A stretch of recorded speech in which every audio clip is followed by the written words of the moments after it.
Hi, hello guys! So for today's video, gagawa ulit tayo ng cake. At ito nga ang cake na ito ay order ng ating isang friend. Ang aking matalik na kaibigan naman na talaga naman napakaganda, o diba? So shoutout sa iyo sa aking friend na si Emeline. So thank you sa pag-order. And ayan na nga guys, ganyan lang yung design na ginawa natin, minimalist lang.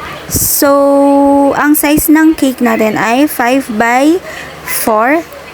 And guys, sa mga gustong mag-order sa atin, mag-PM lang po kayo sa aking page, sa ating Facebook page. Search nyo lamang po ang Carol Cakes and makikita nyo po doon ang ating mga design. At pwede din po kayong magbigay na lang po ng picture sa akin, mag-send na lang po kayo ng picture sa akin na pwede ko pong paggayahan.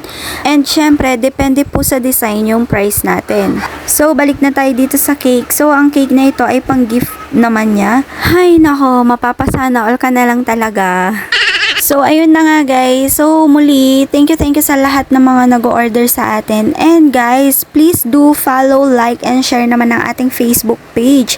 So guys, ilagay ko na lang po yung link sa ating caption. And guys, paki-share na lang ng ating Facebook page para mas madami pa pong mas makareach sa atin at mas sumaya po yung special day nila. So, that's all for today's video. Thank you for watching. Bye-bye. Mwah.